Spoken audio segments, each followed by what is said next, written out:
All right. Good morning. Welcome to the September 15th meeting of the Raleigh County Commissioners. Please stand and join the pledge of allegiance. Pledge allegiance to the flag of the United States of America and to the republic for which it stands, one nation, under God, indivisible, with liberty and justice for all.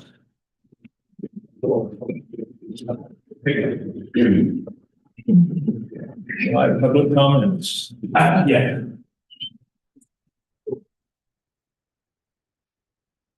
Well, it's good to see everybody again.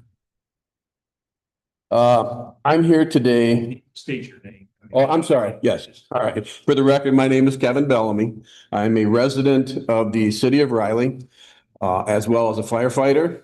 And I'm here today to voice my strong and unequivocal opposition to the proposed absorption of the city of Riley Fire Department into the county's system.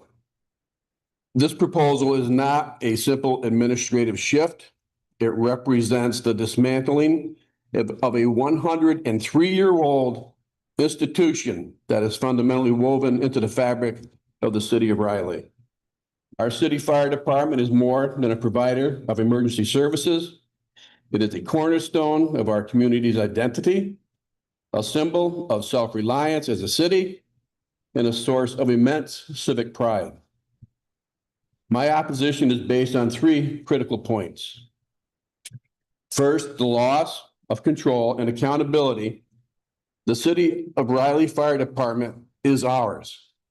It is managed by our city, accountable to our elected officials, and responsive to the specific needs and concerns of the residents. Its leadership understands that this city's unique layout, our infrastructure, and for our people.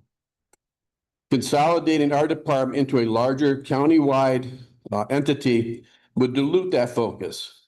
Decisions about staffing, resource allocations, and response priorities to our neighborhoods be made by county-level administrations and not by the community that is most directly affected. And by the way, there are only two independent fire departments left in this area. Of course, we have the city of Manhattan, and the only other one is our little city up there in Riley.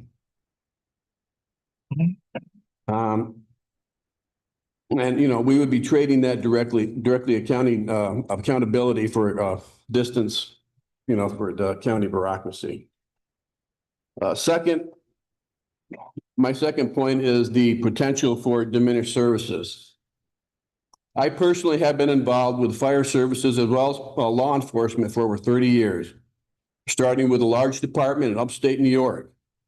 And I fully know that a county-run model, by its very nature, must generalize its approach to serve a much broader and more diverse area, and in turn raise possibly our taxes, if not even more than what they already are. Also, we have no guarantee, none whatsoever, that response times within the city limits will not increase as personnel and equipment are potentially redirected to other parts of the county. We risk sacrificing a service tailored to our specific urban needs for the one-size-fits-all model that may or may not, in fact, fit us all. Finally, this is about more than just logistics and budgets. It's about community. Our firefighters are not anonymous employees. They are our neighbors in the city of Riley. They are familiar faces who show up for some of the worst times in our lives. That deep personal connection fosters a level of trust and cooperation that cannot be replicated by a larger, more impersonable organization. Erasing the name of the Riley City Fire Department from our history books, from our fire engines, and from our state and from our station would be a blow to our city's morale and disservice to the generations of firefighters who built this distinguished legacy.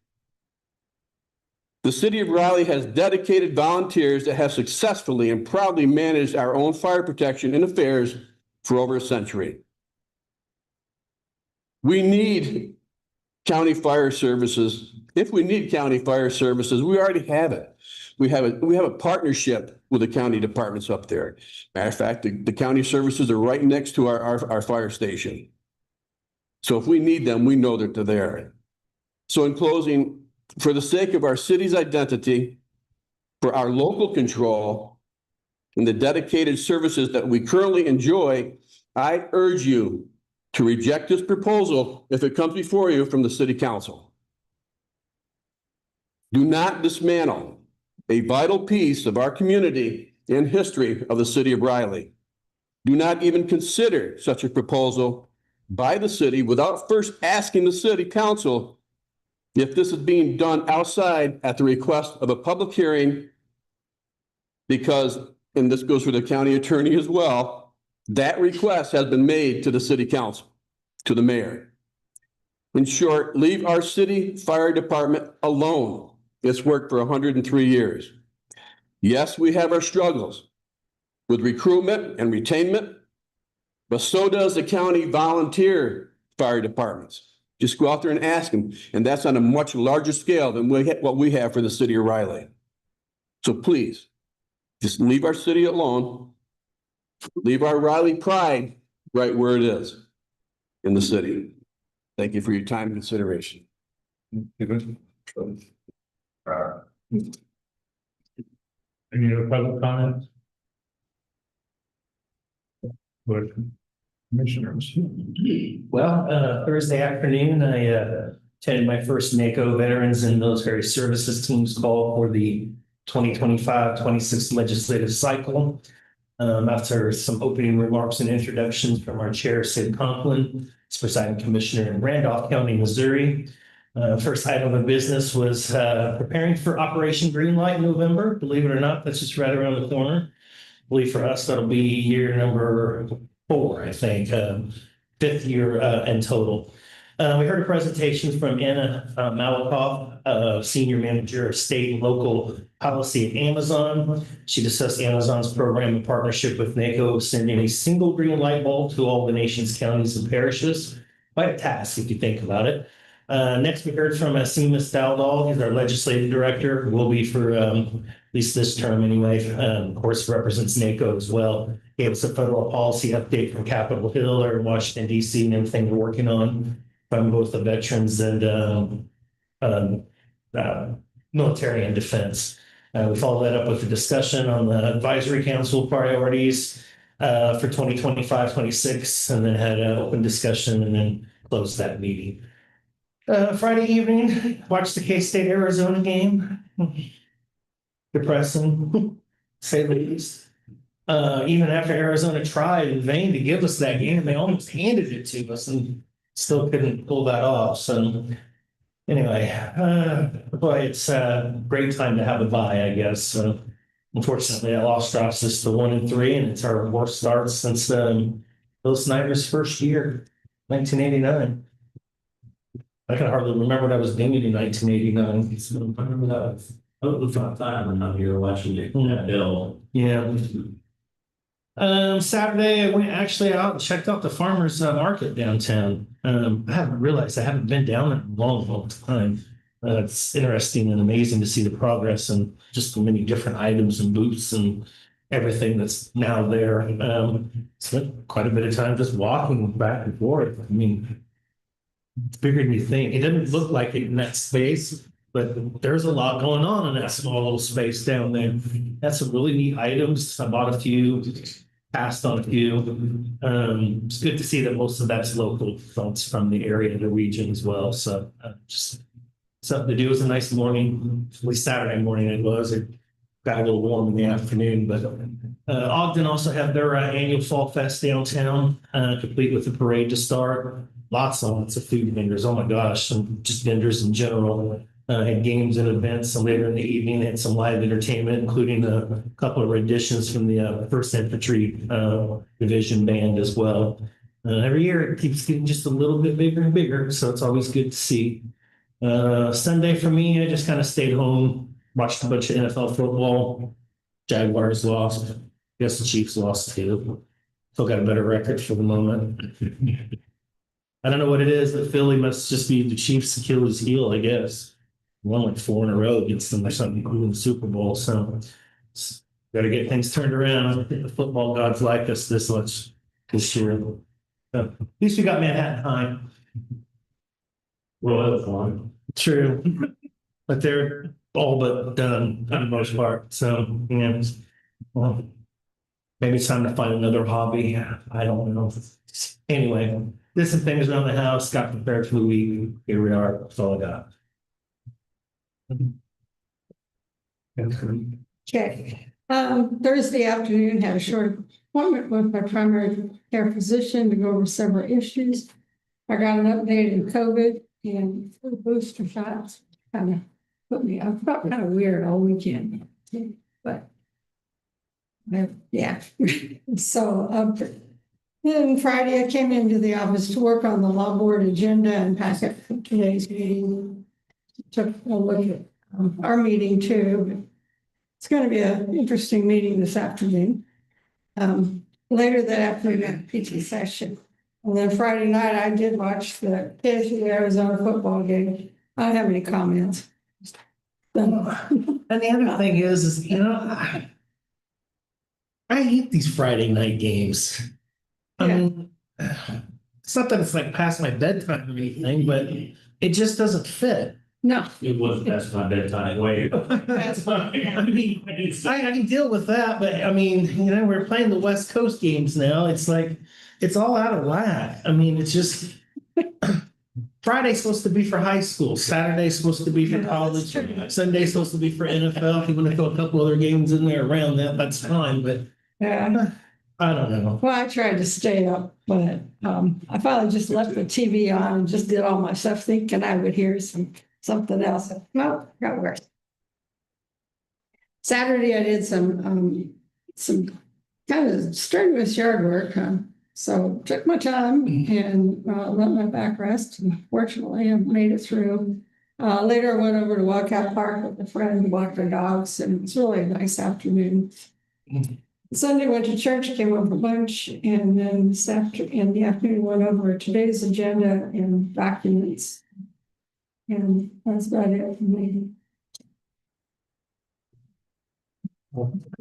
Friday morning was the Flint Hills Area Transportation Agency Board meeting. The primary purpose of the meeting was to approve the 26 budget. Second try on getting quota there. We did finally get enough there. And in the budget, the biggest increase was in personnel. And part of it is because they're hoping to add some routes this year, but also having to increase salaries because they're having trouble hiring drivers. And the increased overall budget was mostly covered by increased federal and state funds. Then Friday, I had a call from a previous employee complaining about someone presently employed here. So I'm kind of looking into what they had to say. And I also had a call from a Raleigh City resident about the fire department. We had a good discussion, so that's all I've got. Great for business commissioners. First up, Matt, great AT&T commissioner as outlined in plans.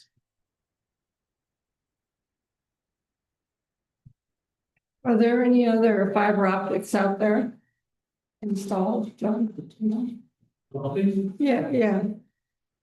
Like WTC or any of the Cox or the other. AT&T's been out there. Now around and there's always other smaller ones.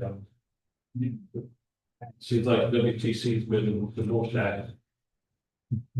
I was just wondering how they coordinate their stuff. They don't.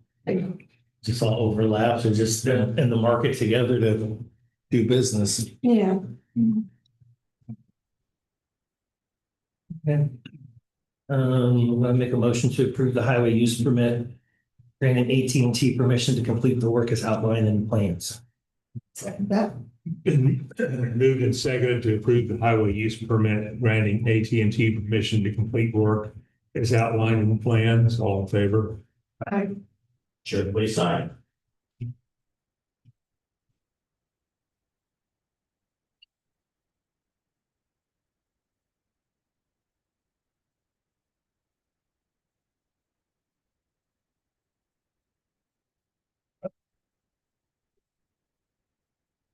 Thank you, Commissioner. The motion to approve the change order.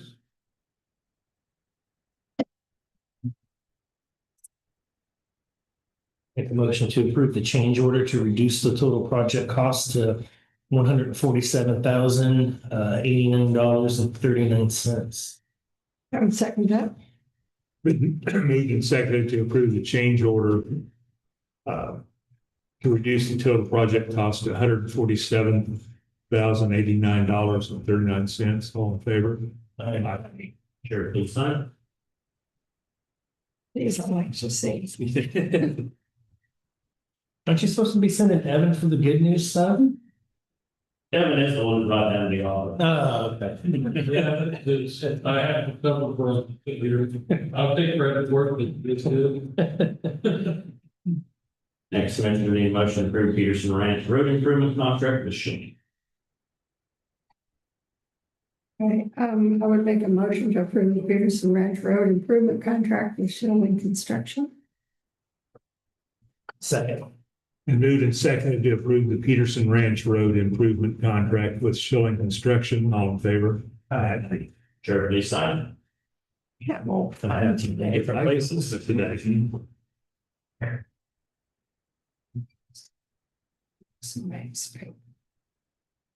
what do you do with all that paper? Hand it off to Cindy. Yeah, Cindy's vacation. So they take care of it somewhere, huh? Yeah, they get it to all the appropriate people. There is a system in place. That's good.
Next, Commissioner, the motion to approve the special assessment of $1,238.40 against Green and Ray Trust.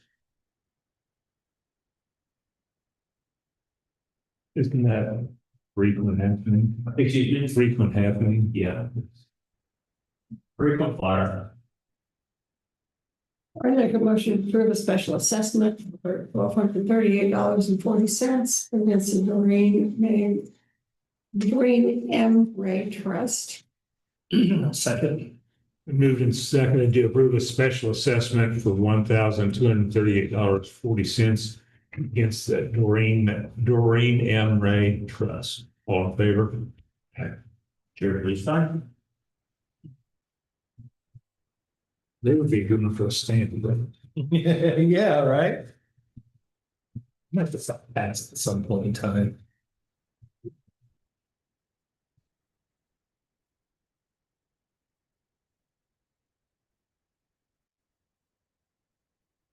Any change to the commissioners? Okay, now make a motion to approve the minutes as written from the September 11th meeting of the Riley County Commission. I would second that. Been moved and seconded to approve the minutes from the September 11th meeting. All in favor? Tentative agendas, commissioners. Any items for next week's press conference? Okay, next question, we have Mr. Hanson at 9 o'clock.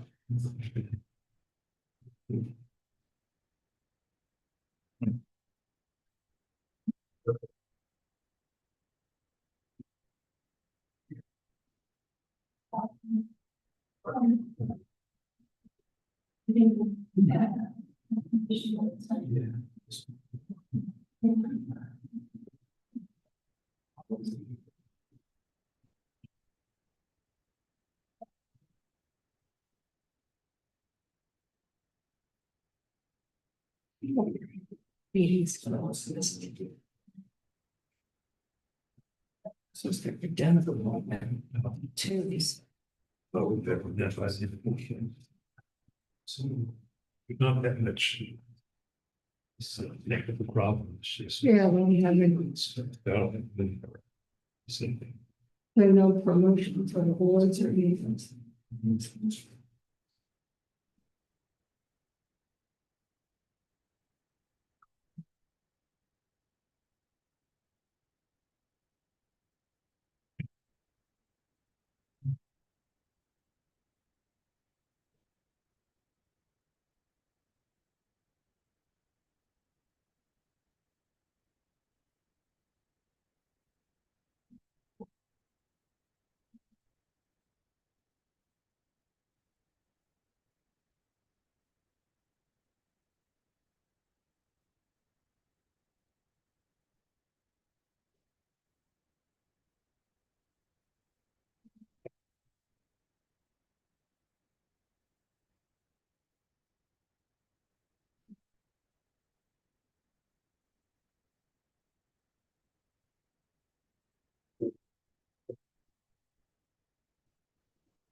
Got up here 2 minutes before. It's gonna be a long 2 minutes. It's quick and then just slow down. Way down.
Alrighty. All right. Good morning, Commissioners. Jacob Hanson, Riley County Councilor here. One thing I just wanted to note for you guys, I do have a court hearing at 10:30 today. So once I wrap up here, I'll be running over there. Before I move to the larger discussion topic today of the KAC policy committee questions, any specific questions on any projects that I'm dealing with? Any updates you're looking for? Yeah, where does that RFP add for this question? I've talked with supplemental counsel and he has promised to get it to me this week. They've done some review. He asked another attorney in his office to do just a double check on it. He's completed his review and edits. So we should be getting that this week. And I've been on him on it, I promise. Just curious. So yeah, we should get that this week. Any other questions on projects? Okay, moving on, we got, of course, as I kind of mentioned earlier, the Kansas Association of Counties Legislative Policy Committee on September 24th.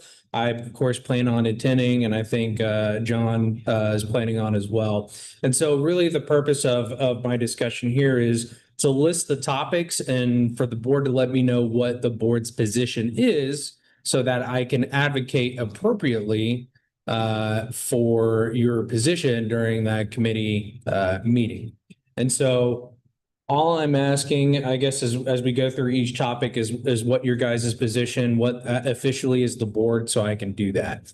And if you don't have any questions on the purpose, we'll just go ahead and start right at the topics.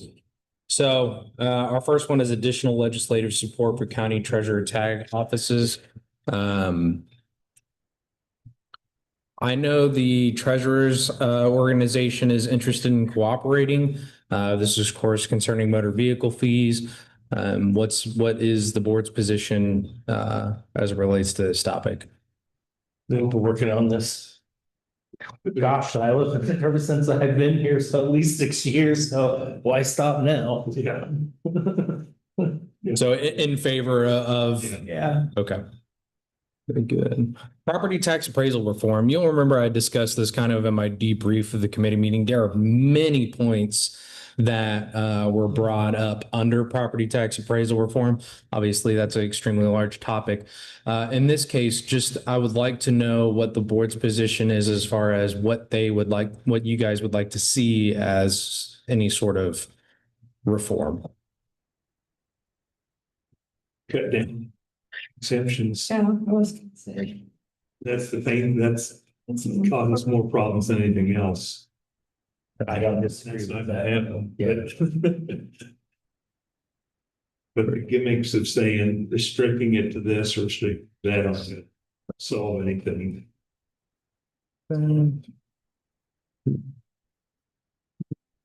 Reduce exemptions. Are you guys opposed to any specific position on property tax reform? Oh, the one saying restricting to a certain percent every year of appraisals. because that doesn't solve anything, that just causes more problems in the long run. That one seems to be not as popular, but a couple of people are hollering about that one.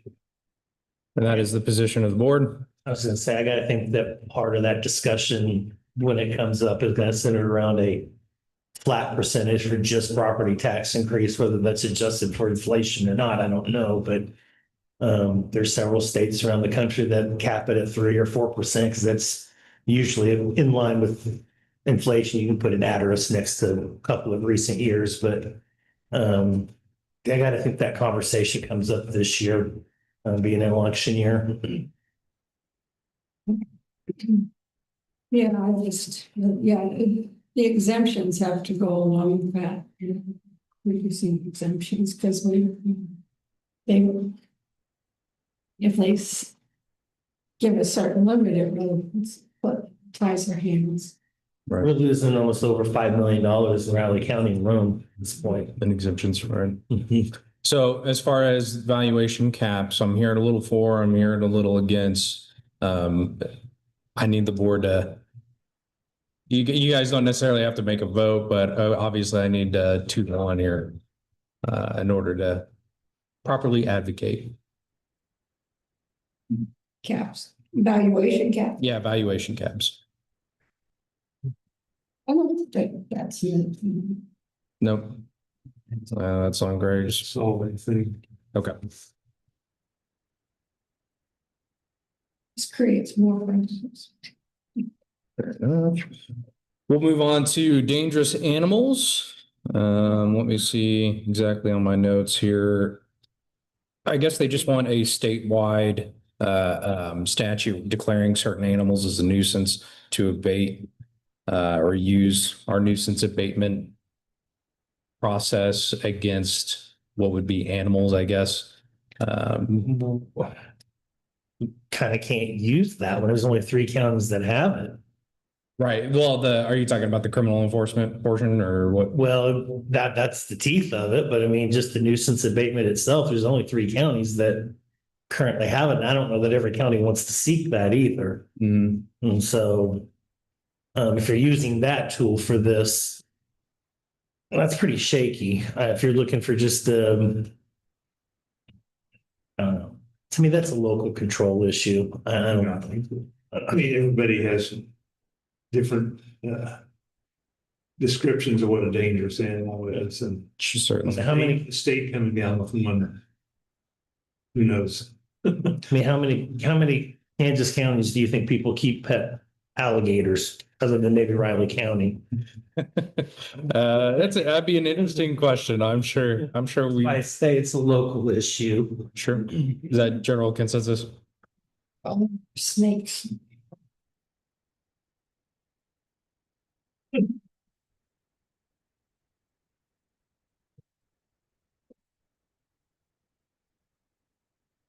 Okay, moving on. Public notice flexibility. I believe this was regarding, I think I spoke about it earlier, is using county website as the publication instead of having to use newspapers. I think that's been approved for some county. I can't remember which county. I think for certain counties that were under a certain population, if I recall correctly. Sedgwick County? Because I think the issue is that there were no Right. public newspapers in circulation. Yeah, it's the reverse. It's Right. Yeah. And so I think there's just interest, or at least there's this topic being brought up that have it applied to our counties, or to our county, specifically. So the board has interest in pursuing that. No, I think so. So. Yep. Okay. All right.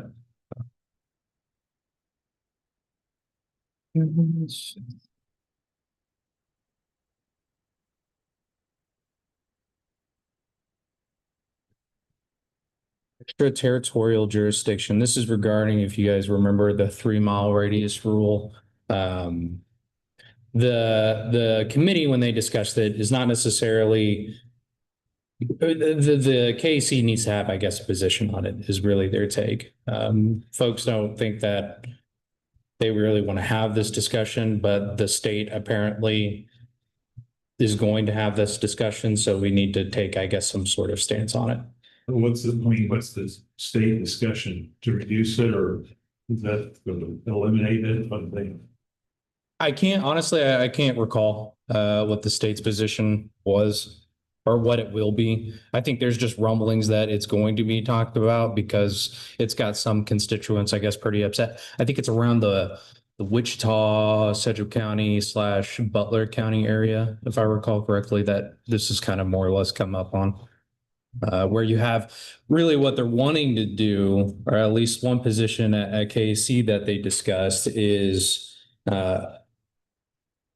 using the 3 mile, they want the people within that 3 mile radius, right, to have some sort of input as it relates to any of the regulation. Because right now you have people that are within that 3 mile radius that are county residents, but they don't have control or say over city issues, but they're going to be governed by city zoning.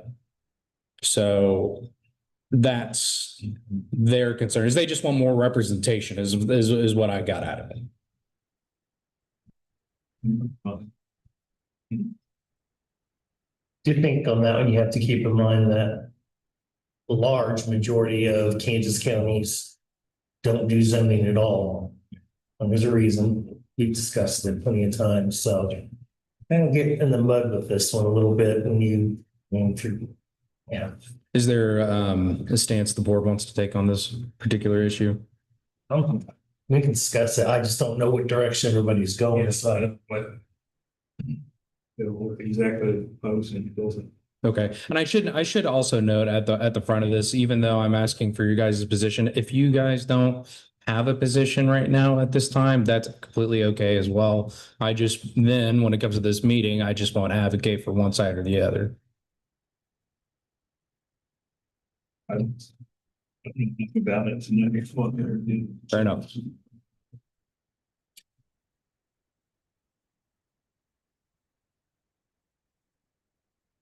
Sales tax exemptions, this particular issue is regarding the exemption, of course, as it relates to sales tax. Let me pull up my notes specifically. What was discussed?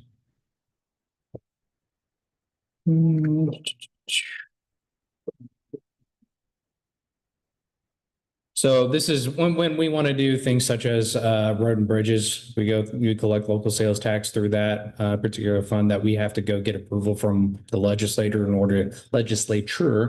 order to do that. There's some interest from the House of just passing that procedural loop and just allow counties to, if they want to present a local sales tax question, they can just do so. Makes sense. Yeah.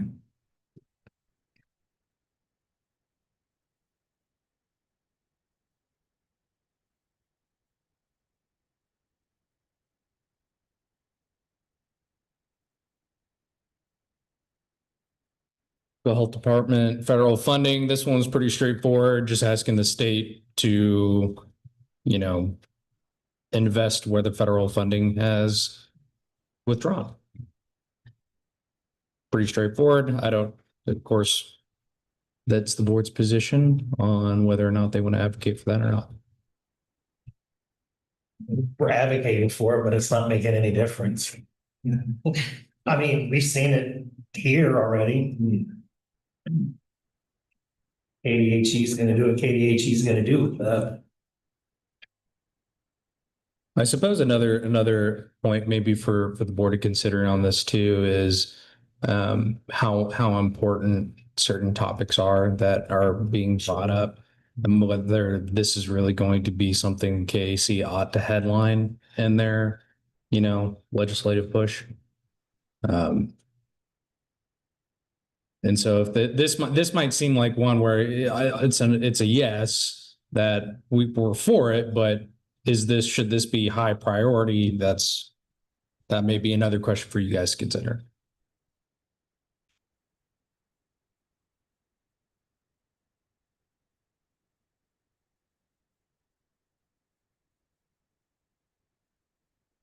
Further discussion on that issue. We're ending unfunded mandates.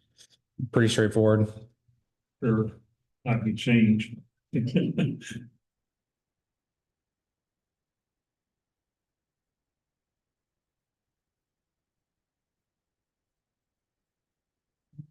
Reforming revenue neutral rate. Any interest in that discussion? Yeah, I think that's a relevant topic. But yeah, Are there any particular points with respect to R&R that the board wants to see reformed? So the only thing I can see is if they added some kind of a inflation to it, we need a lot. Is that general consensus? Yes.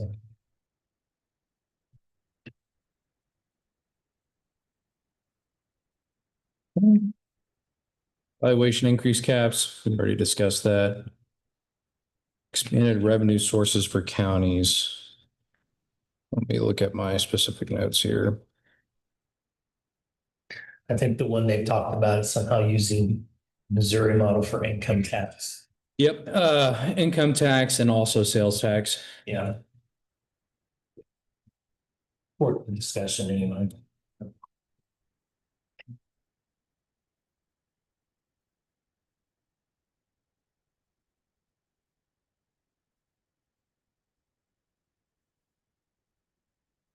Any particular position on the board? Let's try. Very good.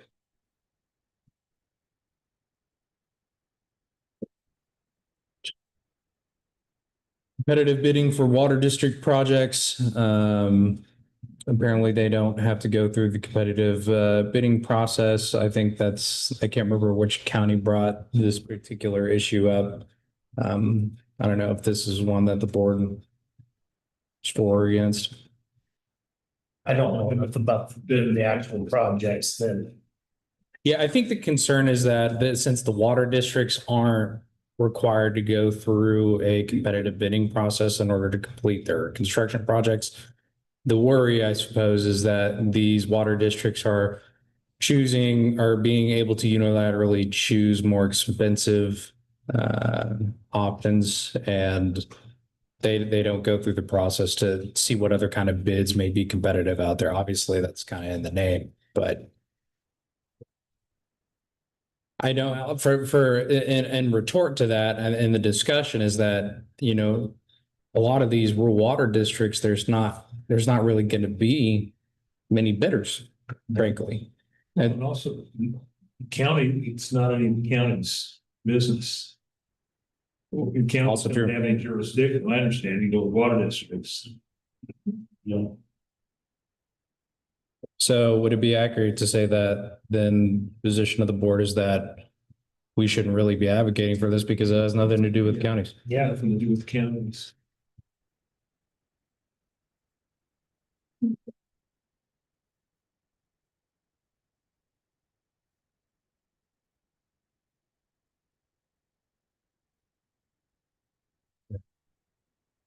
Dissolution of fire districts. This is brought up just because there is apparently no legislative mechanism for the dissolution of fire districts. Essentially, they just pull everything out and create a hollow shell, and it just exists in perpetuity. So they're wanting to say, like, let's at least get something on the books to allow that to be gone. Well, Yes, Yeah, it just seems like just clean up, really, as far as laws are considered. but again, I don't really need to spend a lot of case each time learning about that.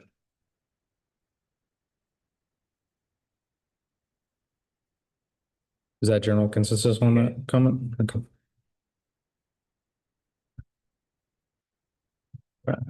RHID. This one, I think I have the board's understanding of that. So unless you guys have anything new you want to discuss, now's the time, but Change back to rural housing incentive district. Yeah. More sense. rural. Elmo. Yep. Yeah, it should be rural. okay.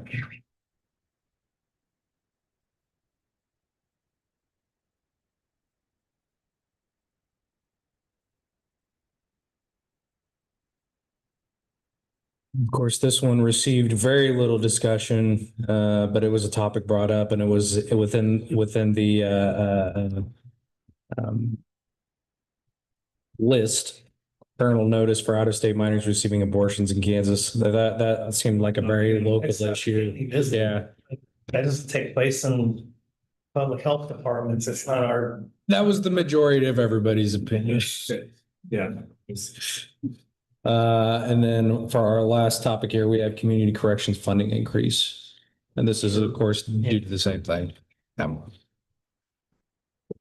goes back to being funded the mandates. Yeah, it kind of coincides with that. All right, well, that ends the topics that we have listed for that discussion. So I'll be taking those points and advocating for them as such during our committee meeting. Are there any other points of discussion the board would like me to advocate for? Anything? What I was thinking of was just the other county jurisdictions dropping people, the social service. Yes, that this does not, I have already included our positions that we already discussed that we wanted to bring up. So those are already included. Okay. All right, with that, I have no other updates to provide.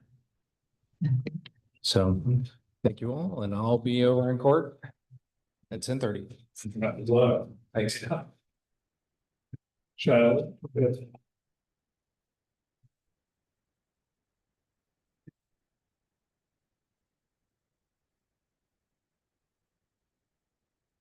Good morning, Commissioner. Shiloh Hager, Riley County Treasurer with the August 2025 revenue reports. So the month of August, we ended the month with a balance in the general fund of $12,065,304.65. That's down about 1.7 million comparatively to this time last year. See, we're carrying a balance in the ARPA fund of just over 3.5 million. And we ended the month with a balance of 79,927,377.71. Our year-to-date investment income is $1,581,550.83. That represents about 75% of the amount that has been budgeted for the year. Interest year-to-date in the ARPA fund is $179,328.54. We are currently, our APY on the active checking account is sitting at 4.42%. And we still received a couple of bids on CDs in the month of August of 4.24%.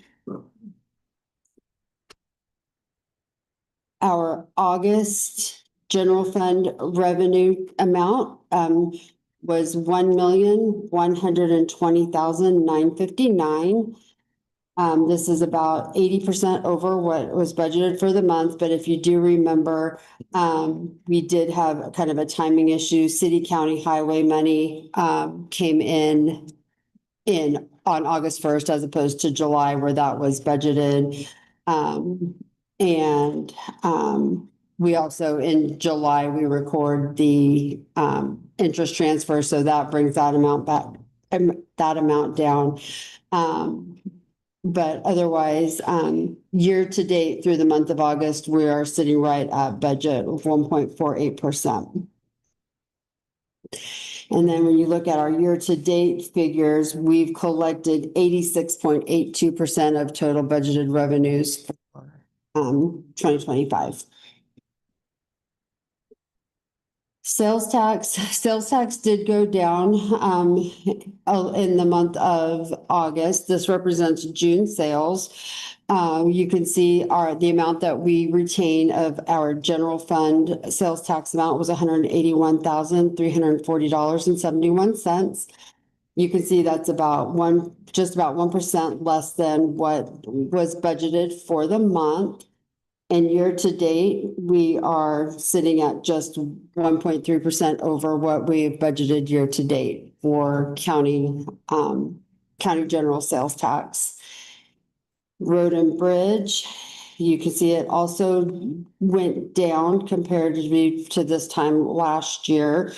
Still is over what was budgeted for the month. And year to date, for the road and bridge sales tax, we're at $1,778,097 of the $2 million that was budgeted for the year.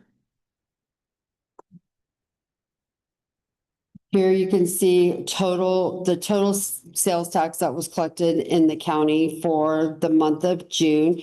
Year to date, we're 2.95% higher than we were at this time last year for both the general fund and road and bridge. And from comparing this month to last month, it's about almost 6.5% lower than last month's sales tax numbers. This report just shows the allocation of where our sales tax dollars come from. The majority comes from retail trade. No, nothing really significantly has changed in those figures. When you break down that number, then department stores is what makes up the largest part of our sales tax. This last slide shows the allocation of our sales tax dollars among the cities within the county and then the part that the county gets to retain. Any questions on any of that? Okay, just got just a few things. We have officially closed the driver's license office. The state came the week before last and picked up all of the equipment, and then the few things that we did have, we took out to the full service office. We had an eye machine and some sales tax books. We took all of that out to the full service office. I just got back from the Kansas County Treasurers Association meeting, and there was a lot of discussion regarding motor vehicle fees and our legislation, where we're going to go, that kind of thing. So I will keep you posted. I think I'd mentioned the large 5 counties were having a meeting, and that meeting, I guess, took place on Friday. I didn't find out about it until Thursday morning. So, they have made motor vehicle fee funding their top priority legislatively this year as well. So we are looking at, I think we're going to have a lot of traction and a lot of support on getting the state function hopefully funded with fee dollars instead of ad valorem tax dollars. Got Sedgwick and Johnson County on board, then they'll be working with leadership, and that seems to be right. That would be the hopes. Other than that, we're just plugging away with getting ready for tax season. That's, believe it or not, just around the corner. We are going with a new vendor for printing our tax statements this year. So more information will be coming on that once we get all of those details finalized. And other than that, I will stand for any other questions you might have. Okay. Well, thank you. You're welcome.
Yes.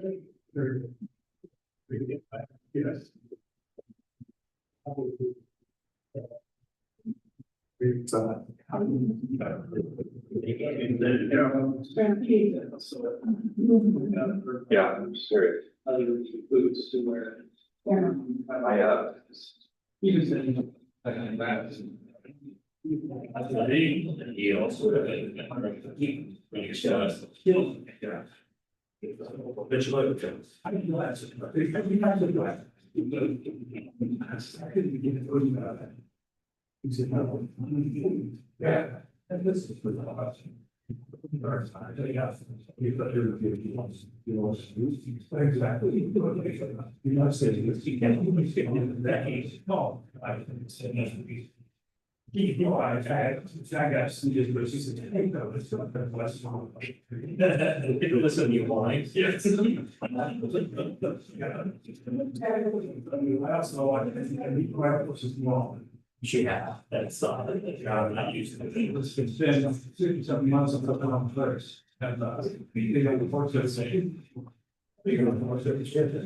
Well, just, you know, sometimes it's do. Yeah.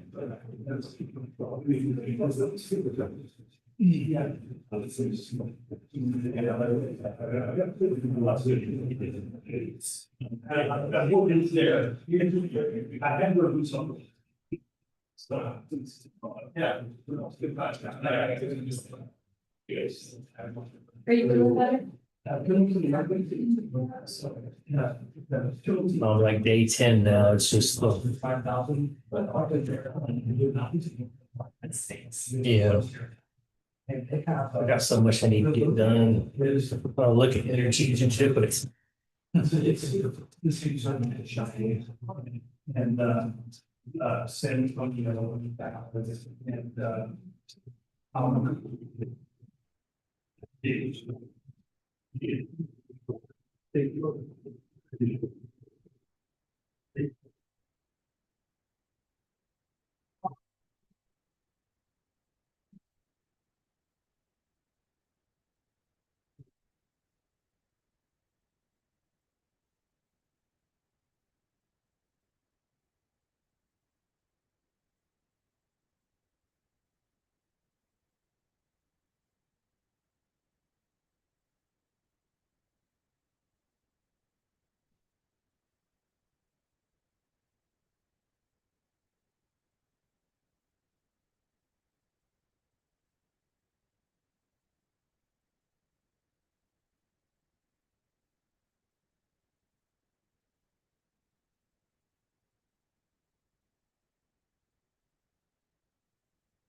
Yes, so the big one.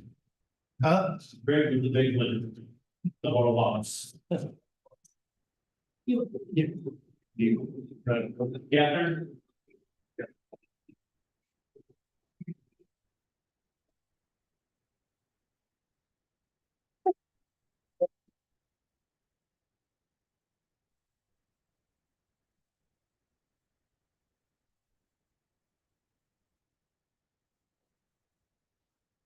Good morning, Commissioners. Elizabeth Ward, Human Resources Director, with my regular monthly update on human resources activity. So this would be as of September 1st.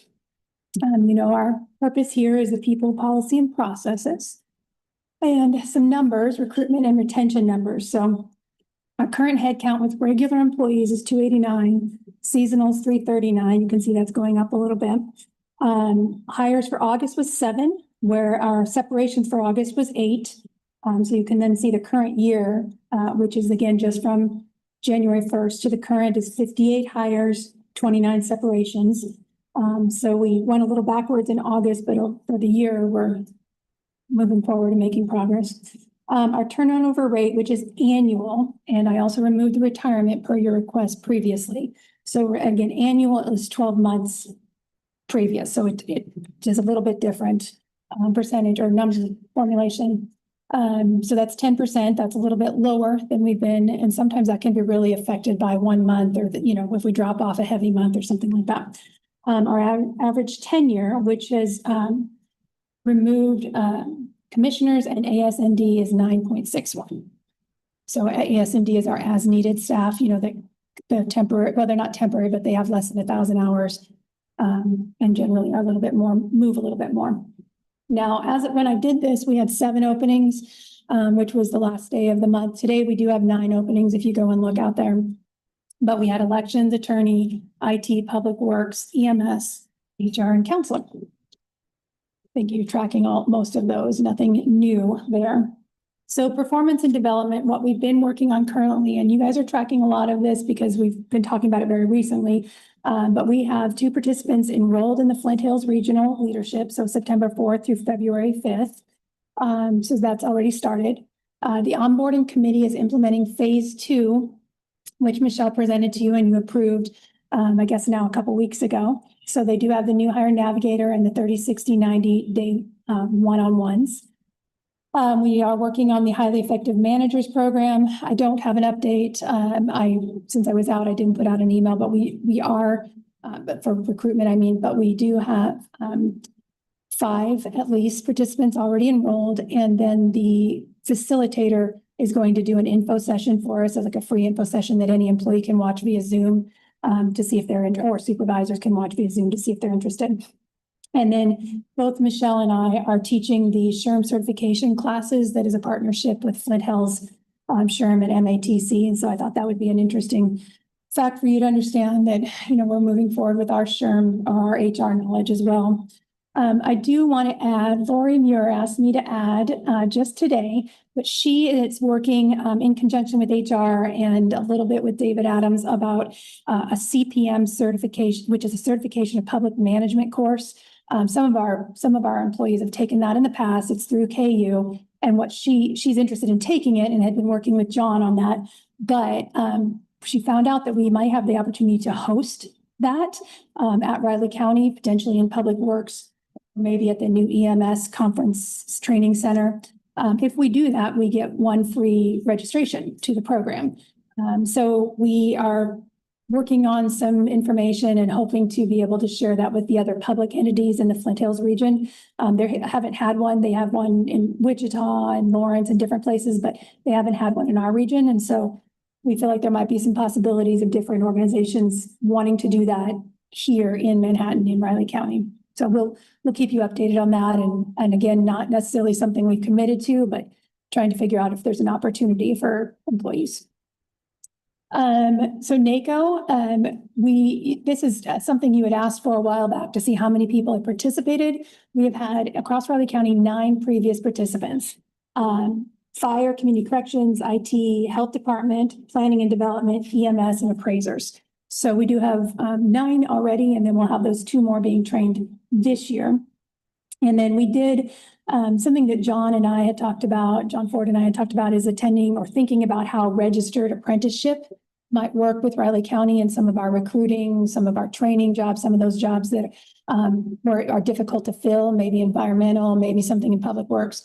And so I did attend a training course, and then MATC, generally the community colleges or the tech colleges partner with organizations. So we reached out to MATC to see if that's something where they would create kind of the training portion if we had the hands-on portion.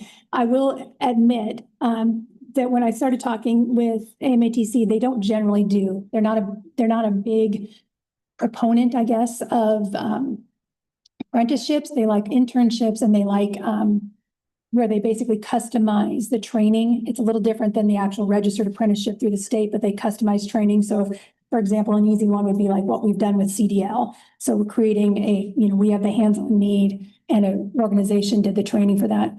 But they did reach out to me before I left and said that they wanted to see the job descriptions we were considering and would continue to talk about what opportunities would be there. Nothing standardized or anything ready to propose, just things that we're trying to discover. If you aren't familiar with the registered apprenticeship, it is a state and federal program. It is something that is supposed to help all of our employers fill their vacant positions, particularly those that take a technical expertise. So we'll see if there's an opportunity there. And then employee day planning is mostly complete. Very excited for that. Appreciate all your support on that. Just wanted to give you an update on the CDL training program. If you remember through Public Works, the DLTS. So we have enrolled 8 employees. 7 have already completed the training, and then 3 are already driving with full CDLs, and 2 are currently doing the driving hours. So I think making some really good progress there. All of these people have signed the agreement that if they would leave Riley County prior to the timeframe that we discussed, would be paying back that fee. But we are getting our CDLs positions filled this way. Okay.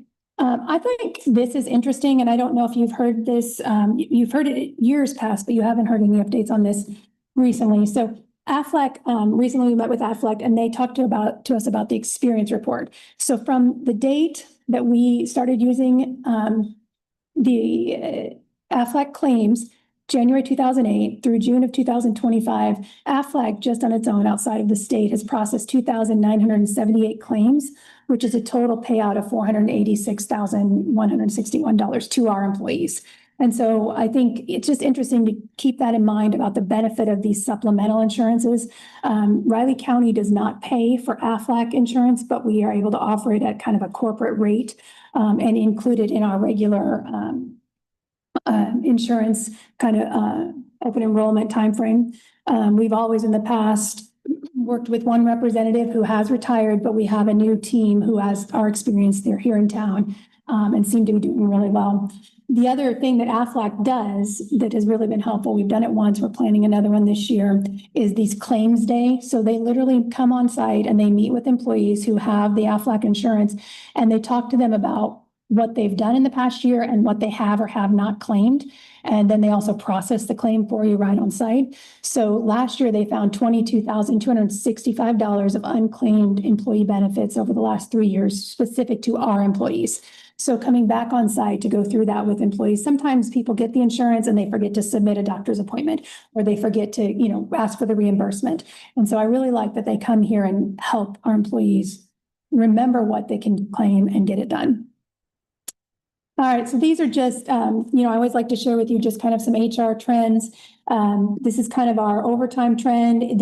Most of our overtime is all budgeted and expected. And remember, not to call out David, but EMS does have, you know, an extensive overtime budget, but again, budgeted. So we've got down away from those non-budgeted overtime hours, but just kind of seeing a pattern there. And you can see the months that have the 3 payrolls kind of stick out. Why is the 2 months? Oh, those 2 months have 3 payrolls instead of 2. Oh. Yeah, so it's just the way the calendar falls. They have 3 payrolls. Yeah, yeah, yeah. They do stick out, don't they? Yeah, This seems, hey, what was on right. me, December, January last year in particular. Yeah, I know. Snow that we had. Yeah, and you know, you can see like from the average, January is up to 97,000, you know, where the rest of them kind of hover under 90,000. But really March then was up the other one, and that's going to be more the things that you're talking about, the seasonal. Those 2 anomalies are really from the 3rd payroll. Yeah. Which is, again, going to be mostly generated by EMS, just their regular rate of pay. Okay, so average time to fill in August is 29 days. So that's specific to that month. And I really would like to keep that under that 24 mark. You know, we do need to hire slowly. We need to hire well, but we also don't want to lose quality candidates just because of processes. So we don't always keep an eye on that. We reviewed 275 applications, candidates, and we did 12 interviews in the month. We had 10 onboarding events, and we had 22, between Michelle and I, had 22 hours of employee relations mentoring, which could be directly with the employee or with the department head supervisor. We did have 5 compliance events, and we had 3 performance actions, so some disciplinary actions as well. Some deliverables. We completed the upward evaluations in EMS. David talked about that quite a bit. We had a 59% response rate for staff. I know I was hoping for a little bit higher. That's pretty good as far as national numbers go and what they tell you surveys, you know, but you know, our employees in EMS really wanted this. They really clamored for it. So we were hoping for a higher rate. Of course, we had 100% response for administration. There's only 2 in administration. So good to kind of track them down, easy to track them down. And David, I know he'll probably share information that we're kind of gleaning from that, things that we can do. But he and his, I think Josh as well, are going through that. And I looked through them as well. And there's some information that's redundant, some things that we knew, some things that we can't change. But there's also good information about communication and maybe gaps in leadership with the captains, lieutenants, even the administrative staff. We did coordinate background checks, IDs, and training for every contractor employee accessing CPE. So that was quite a process. I think it was worth it, but we had to coordinate with Public Works, Community Corrections, IDs, Lori Muir and Corey Meyer for access to buildings. And so we needed to follow the Community Corrections guidelines, but someone had to kind of coordinate that information. And Michelle really spearheaded that as far as communications with Jesse and Community Corrections. We had 2 career fairs. The Fort Riley job fair went well. We feel like there's so much turnover there. It's particularly now in their civilian staff. It's hard to get that contact and stay on their calendar, but we're going to keep trying to work on that. And we did work with Barry to create an onboarding program specific to his department. Michelle spent a half a day there shadowing the current position that they have open and trying to help them really customize that plan. So we do have some upcoming changes to Paylocity. We'll announce it. It's going to be user interface only. It's not going to be anything that is going to affect how things are processed and won't affect payroll. It's really incorporating AI and this user interface. So far, we find it very positive. But Michelle and Vivian are going to work very carefully to make sure that everyone knows what and when it's coming. Yep, so these are kind of the points of it. Very user-friendly, customizable dashboard. Employees can actually customize what they want to see on their dashboard. This feature, this combining features for department heads to access the whole employee, I think our department heads are going to love that. Right now, they have to move between time and attendance and human resources to see their whole employee, all the pieces, and they should be able to now see them in one place, like look at the employee and see everything that pertains to them. And we are looking at this Sheriff RX program. I think you guys remember probably Director Pete talking about how he had worked with Sheriff RX and how it is available to the county employees as well. We had a virtual meeting with the founder and his assistant or accountant It does seem like it's available to us. It seems very much like Good RX, but specific to county employees. Not necessarily a bad thing, no cost involved. So we'll bring the details to you and see if that's something you want to add into our benefit structure. This, I guess, is his main selling point. I guess I should mention with Good RX and a couple of the others, they gather your personal information. You have to sign up and have an account. And so they have your phone number, your email, your address, and they send you mailings and they send you text messages. So nothing here is that. It's literally all through your employer. And they don't gather any personal information and you won't get solicited. So he was very much very proud of that point and that this wasn't going to be a security breach for you. This is a point I would love to have some feedback from the commissioners if you want to give it today or another day, but we are updating the travel and, or even if you want to email me or we can talk, we're updating the travel and study pay policy. So the department heads requested this, a couple department heads requested this. Currently, we do follow the Federal Labor Standards Act. So we do not pay travel outside of the scheduled work hours, right? However, the request is to pay employees while they travel, even outside of a regular day. So what some of the examples are, if someone has to be in Wichita or Topeka somewhere and they have to leave at 6 a.m., their normal shift starts at 7:30. The department heads, a couple of them, the ones requesting this, feel that that hour and a half should be paid time because they're required to go to the training. It is not, again, legally required. We get into some sticky situations where we say, okay, if we're going to pay travel, then what about when I fly and I'm exempt, but if when a non-exempt employee flies on Sunday for a Monday conference in somewhere else? Well, I would prefer that we're not travel. HR recommendation would be that that's not compensable, but we need to write it in such a way that the department heads support it and you approve it. So these are the things that we're working on to try to figure it out. The other part request is for time studying. So when we have a required course that's required for the job, and I think the appraisers is a good example because they have to take so many certifications. Sometimes they have to study outside the class period. So is that study, that required study time, compensable?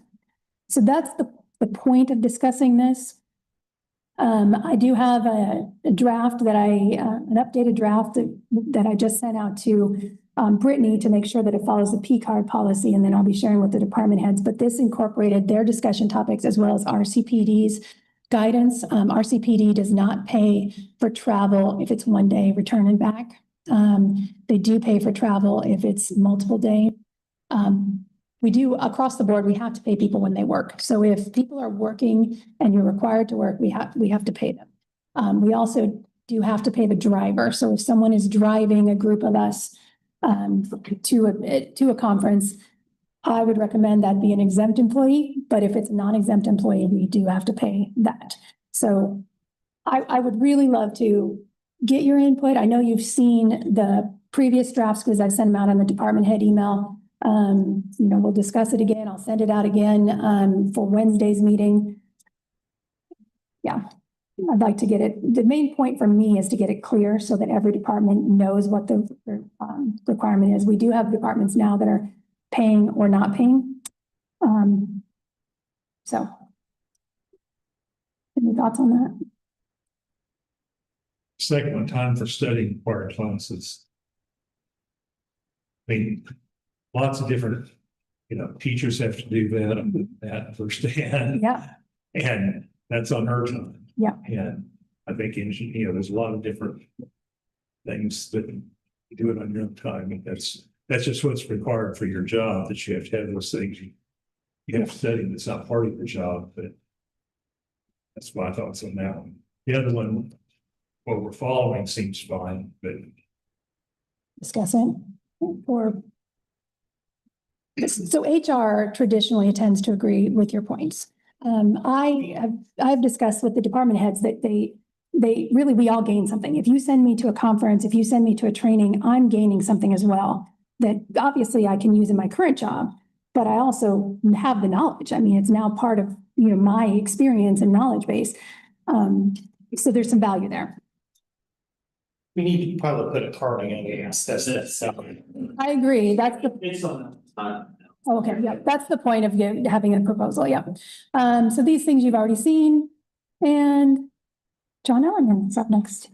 Let me know if you need something different. If you want something different on that, please email me. I mean, the point is to help you guys know what's going on in personnel. Your element.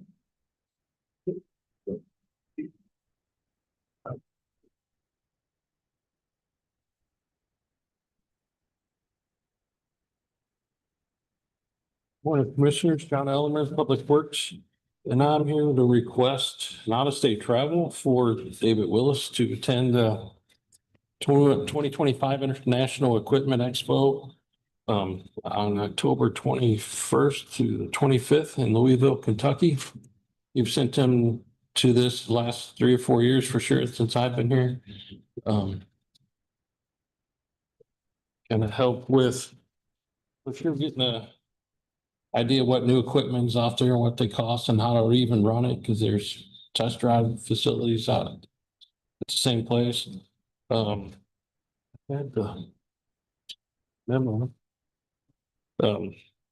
There's also a conference that goes, educational conference that he's going to attend some classes on too while he's there for effective park maintenance operations and how to do some of that. So he's gonna drive. The $1,000 to fly and a little over $850 to drive. That's round trip. Yeah. 850. Oh, if you're including incentives, gotcha. Yeah, the policy is the way we're Yeah. cheap rather than whatever they choose. Make it fair to 10 out.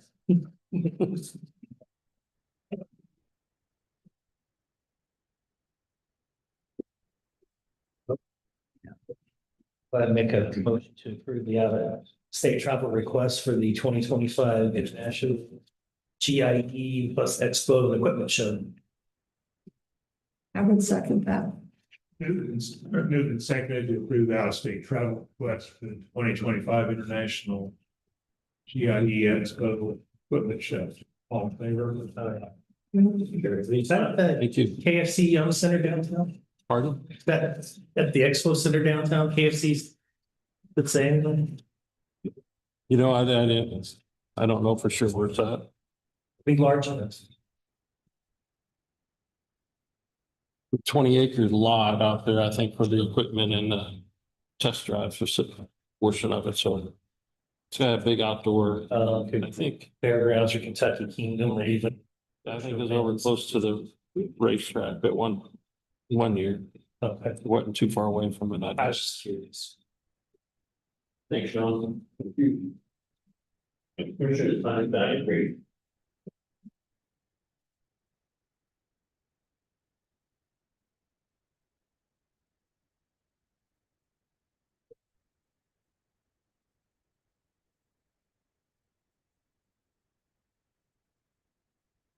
On to public health. You want to go into public health, adjourn and go into public? Yeah, good motion. Make a motion that we adjourn as Board of County Commissioners and we convene as Board of County Hub. I would second that. Been moved and seconded that adjourn as the Board of County Commissioners and convene as the Board of County Health. All in favor? Aye. Thank you. Good morning, Commissioners. Diane Creek, Health Director for the Health Department. I am here bringing an amendment to you from the Kansas Perinatal Community Collaborative. It's a program underneath KDHE. And they got a grant to hire people out in the state to advance perinatal health. And so their goals are to expand collaborations and expand the BAM classes, which is becoming a mom classes, which we already provide those. But there are other agencies in Riley County who can also provide those. And that's through the March of Dimes. So this will give the health department, specifically MCH, an additional $40,000 to use for 0.5 FTE staff member. That staff member will develop the partnerships, create referral pathways between agencies, and we will work on data as well. So instead of hiring somebody new, we've decided to kind of reorganize a little bit. And so we took Safe Kids from one of our staff people and put that as a whole health department program now.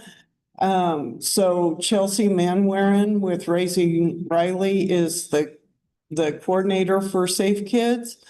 And so now we've freed up 0.5 of a staff person's FTE to be able to do this work. So it'll help our budget in the long run. This is for sure until June 30th of 2026. And then there's another year added on to that. And we'll most likely get that year as well. So it'll probably be for another 2 years. And so I would recommend accepting the amendment to the maternal and child health grant for fiscal year 26. And all it is an amendment. It's not a grant change. It's just an amendment to the MCH grant that we need to sign.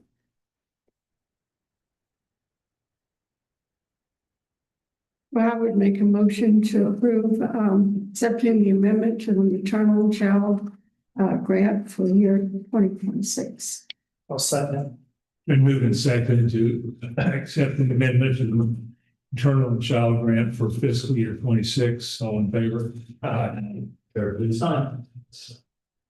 You're getting Yeah, you guys are trying fun today.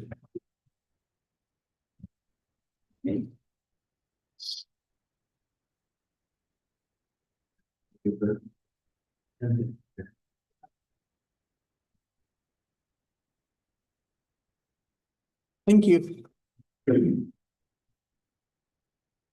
So make a motion that we recess as the Board of County Health and then reconvene as Board of County Commissioner. I would second that. Been moved and seconded to recess as the County Board of Health and reconvene as the Board of County Commissioners. All in favor?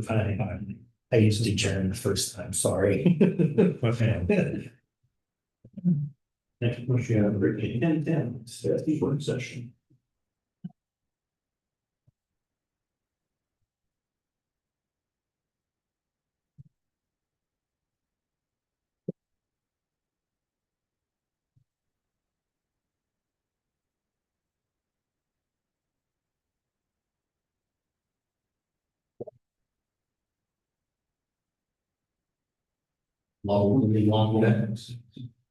No, think so, but once in a while, something jumps in.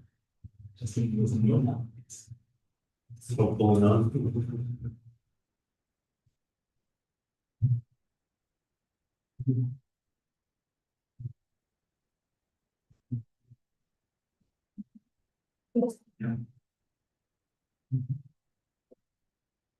Yeah, double header tonight, not you got two screens, two TVs and. Yeah. Computer.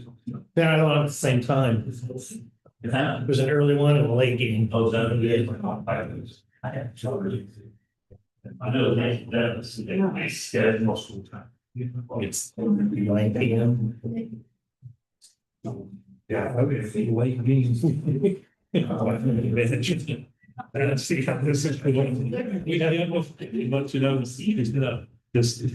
I kind of dozed off myself, to be honest with you, but I thought, at the very beginning of the second half there, I thought, okay, maybe we'll get this into gear and. Yeah. We can do it for a little bit.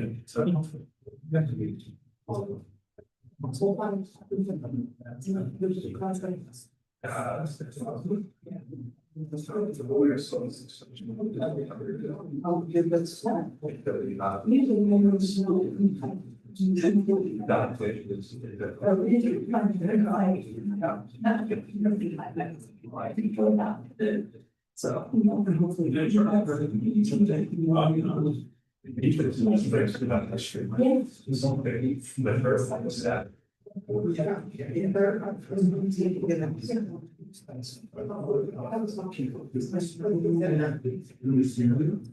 get old, you start. Yeah.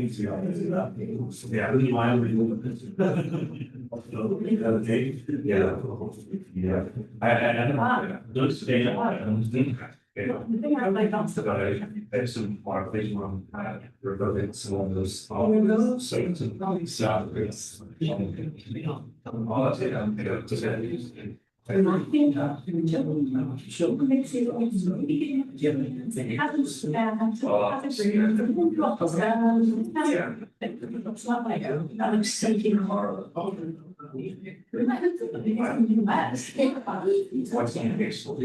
So we get this conversation, not real bad. You don't have to move that. That's.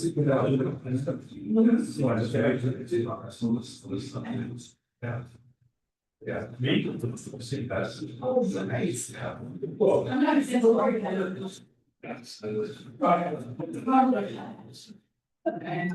all things don't think that's what.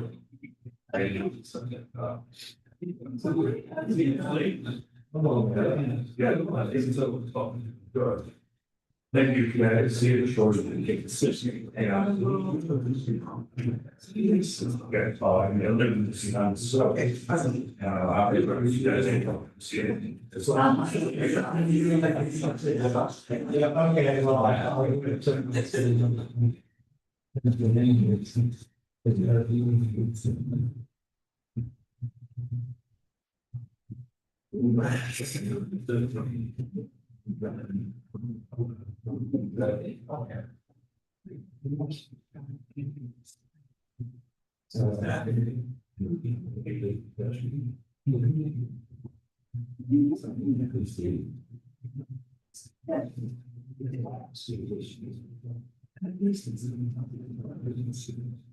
They're not really kind of free.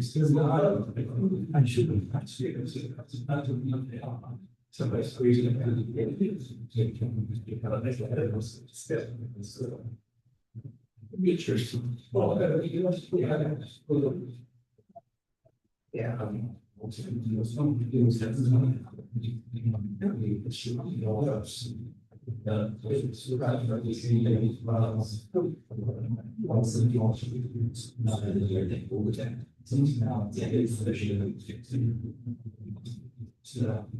yeah. Oh, you know, it's very good. Be better to cheats in case they all that. I better for going to. I'll stay up to the old list there. I mean, there was these pretty good things. It's that. Volleyball? There's a pretty good football games. I thought you come from volleyball school. I mean, volleyball too. I'm out of Nebraska. Houston Christian grew up in Florida. Right. Yeah. I couldn't watch it. I struggled.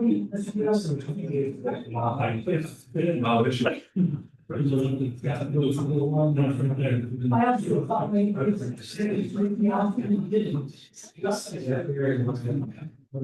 For a while, it wasn't.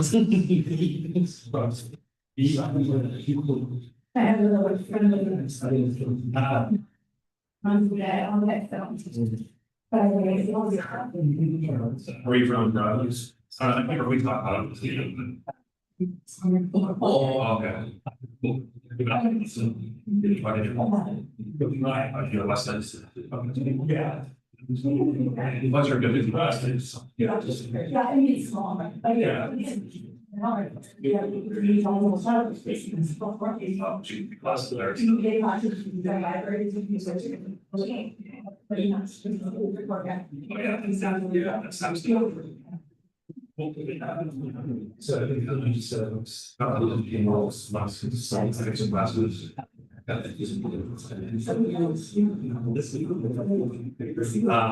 looking nice. You stats for the varsity team.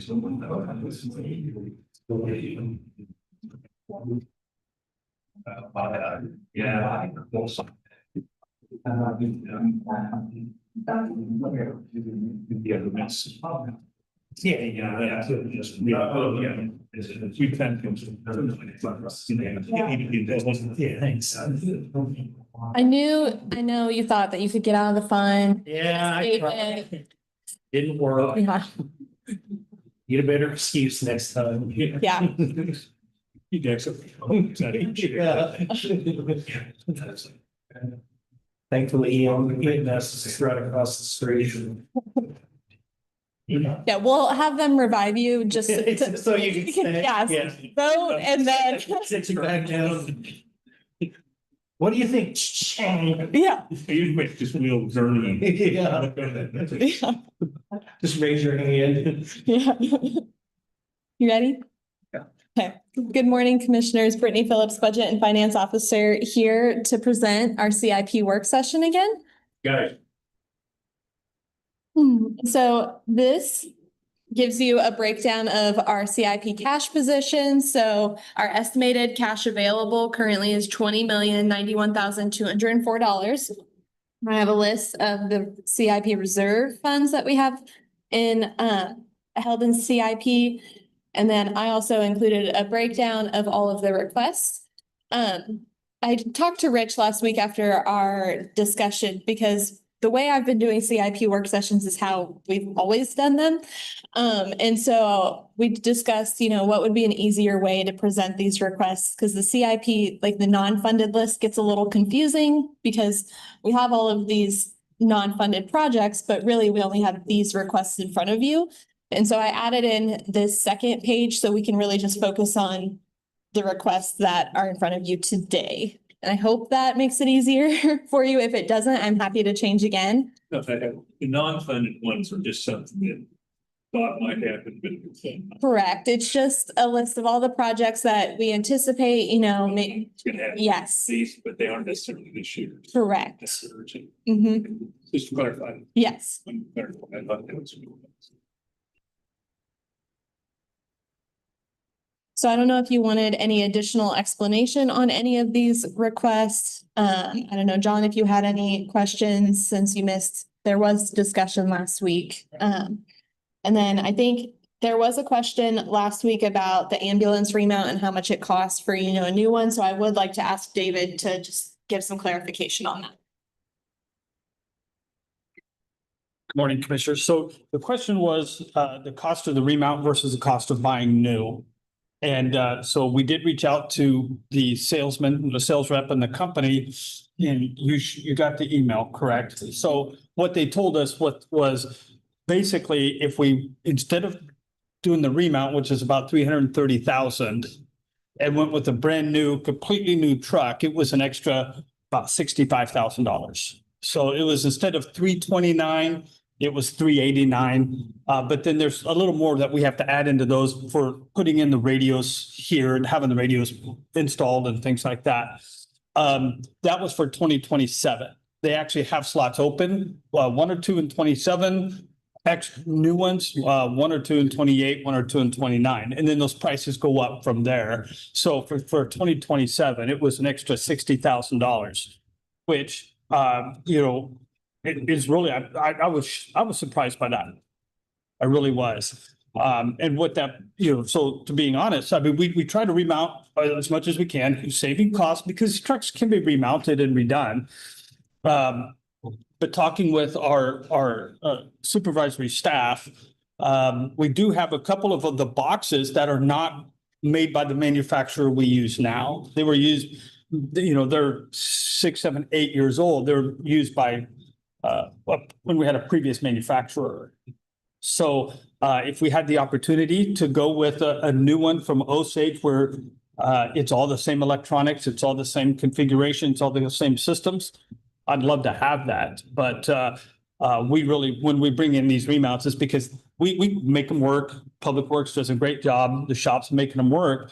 But we're putting a box that was made by another manufacturer onto a chassis and the electronic system of a new, but they make it work and they work just fine. But we are kind of piecemealing some of these together. We still have a couple of them left like that, so.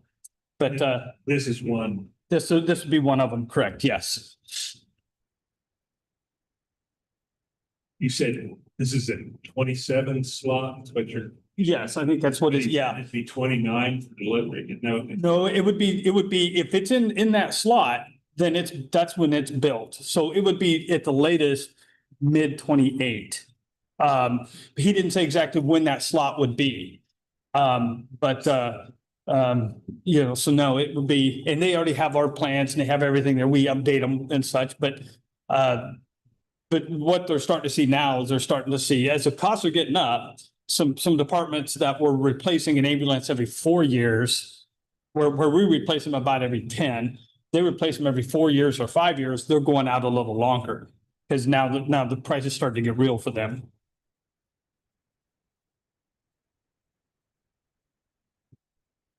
Basically. It is. You get a fire truck, like Manhattan Fire, one of the big fire, those are $1 million. Yeah. And they don't get used near as much, and they last about twice as much long as ours, but they're not used near as much either. So yes, things are expensive, especially this when it's such a specialty market. So, and then you see some departments like these children's hospitals, they have their specialty where they have dual cabs. Diesels, the big Freightliners, but they have 4 doors on them and such. I just hate to know what something like that costs. But did you have any other questions on that? Thank you. Thank you. Are there any other questions on any of these requests? Yeah, I was, the EM fire remodel, Yes. did we use, I'm trying to remember where we were at with dollars. I know we're using mostly recovery funds, but did we? Oh, okay, so this would not, I'm sorry. Yeah, we have. We did, okay, we got okay. Yeah, so we're remodeling that building with ARPA funds, but this would be where emergency management was and moving IT over into that area and expanding GIS. Oh, I got you. Yes, yeah, it's the IT remodel. Do we have, is that a solid estimate? The 800,000? That's just a big old yes. I think it goes yes or yes? Yeah. Yes. Oh, okay. And it's low? Yeah. 800,000 is level. Yeah. Entire IT stuff, that makes sense. Yeah, it's IT.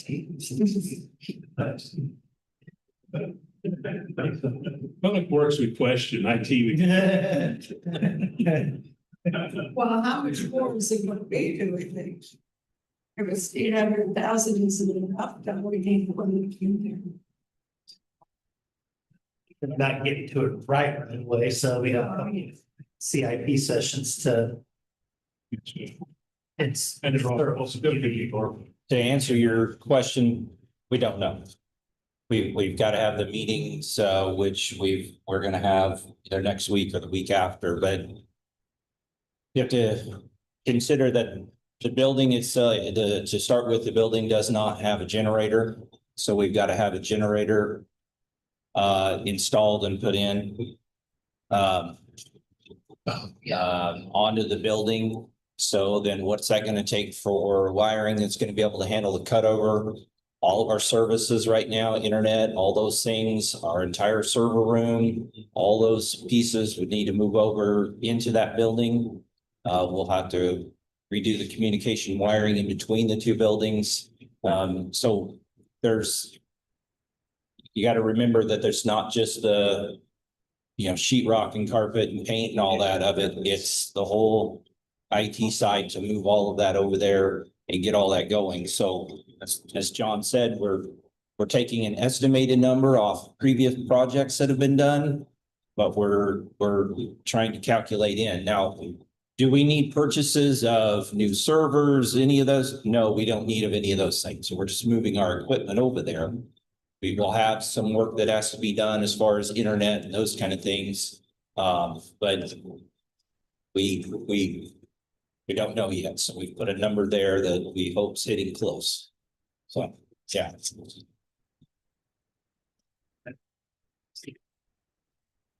I mean, I was kind of basing my price off of what we did for elections. That room, and then realizing that it's a little bit more work to redo the walls and stuff in this area since there's already some up. That probably need to be moved. And then the generator and moving the server and stuff over, and then yeah, we'll find out from Bruce once he starts his price, and then once they get there close to design, then we'll have a better idea what the number is. A lot smaller space, but this would definitely need redesign. Oh, yeah. Yeah, turned my staff loose in the GIS as well, and so they're already mapping out quite the layouts of what we would be interested in. So, yeah. Yeah. That opportunity. Yes. Yeah. Yeah. And John, is the water damage on the third floor, not the second?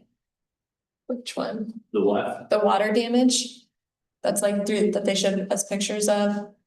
Well, those are the walls, those are in there are some of the Third. fires, those they're all Okay, second the floor. second floor. So I think that's something to consider too, because there's pretty significant water damage. That's in that with the windows. Yeah. So. And I know you can definitely relate to this, but you know, when you start any remodel project, there's unintended consequences that you don't budget for and find. When you open the wall, this surprises. The water damage, there's, you know, kind of like our roof water damage on the fourth floor that we've done, you know, we couldn't find it, that you have to address the thing, we finally found that. But when I saw that picture that Aaron, is that his name? Yeah, Aaron with us from VHS that showed us of the interior, you can tell that stucco portion of the north wall is severely damaged, and it just, consequently, that's where kind of a lot of water damage is showing on the interior. So my point is, save some money, because that's gonna have to be addressed too, because we're doing all these nice finishes on these remodels, and it's gonna look like that in a year if you don't. So John knows, I've talked to John about it already, but if you're gonna fix the inside, you gotta protect it from the outside first. So when we're looking at approving all of these projects, and you know, in the strategic plan, a lot of it was all of these facilities.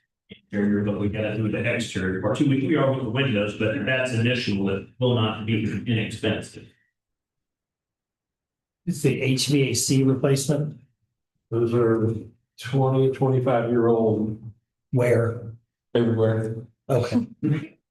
Guess I walked right into that. One of these, we're trying to get as many as we can within the 150,000. There's about Okay. 10 to 15,000 or so. Okay. Piece, and then timing here when we want to do them. The first floor, the CPE was one of the first ones we'll look at doing, as well as a couple others that we know are having issues with. Okay. And those will be Freon. When those go out or have a leak, we can't replace them. So Right. that be sort of Freon, and the whole thing has to be done. And then on the judicial service study, I thought we were already. We started, but we never approved where funding was coming from. This, I explained it yesterday. Okay. We've got to go ahead for that in the health department studies, but no approval for this is approval for the funding and where it comes from. Okay. I have to tell you, I told them last week, I appreciate that question because I also asked that same question. It's like, am I crazy? You're in the midst of that already. You Yeah. already paid for it? Yeah. Nope. So, We said start. Well, Just take we'll that. fill in the blanks later. Okay. Okay, I did that, do I get second vote? Yeah. Doing this by IOUs now. Okay. But then you haven't any bills yet. yeah. Yeah. Any other questions? No, I think I'm questioned out. Okay. Do you want to go one by category? How would you do you want to approve any at all? This has been vetted by all the departments, right? Yes. Yeah. Well, individual. Right. Yeah. Right. I mean, they're. The only one I still may question maybe is the playground equipment, because I'm not really for sure what we're doing there. And of course, we're gonna have a survey out that may clarify whether or not that's what we should or shouldn't do too. Well, that's the city's. Yeah, but it's, But that's something we've been putting away money. yeah. Correct. And I got so much of you have. Yeah. Both. I think you're at about 425. Yeah. Okay, that's what I was thinking.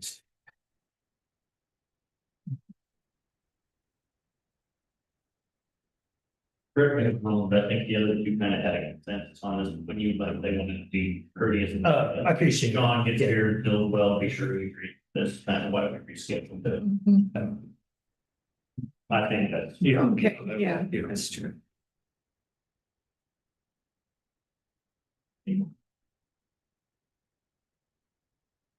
If nobody has any problems, we can just approve the list as presented rather than trying to say. Mhm. Okay, but most of it's facilities, and we've made a commitment to do that. By that ambulance remounts anymore. I'm just kidding. No, it's fine. Okay. That should be pretty easy, huh? Yeah, I'll bring all of the forms back on Thursday for the chair to sign. Yeah, I'll go ahead and make my motion to approve. There you go. Approve all the progress on this list as agreed by consensus. Second that. Moved and seconded to move the projects listed as agreed on by consensus, all in favor? Aye. Was that first list easier for you guys to have this one listed? Separate. Yeah, Okay, perfect, good. it also kind of shows us where everything else kind of lies. Yeah. The midst of that, so yeah. Hey, you got a second before you leave? Yes, sir. I'll give you a few minutes. No, okay. Lucky you. For immediately you, I will give you a post-it notes. Not me. That'd be fun. Thank you, Commissioner. I don't have anything else. I don't have anything to see from. Me either. Well, thankfully, you guys have something else. Yeah. I was gonna try to maybe make it over there, but I probably will.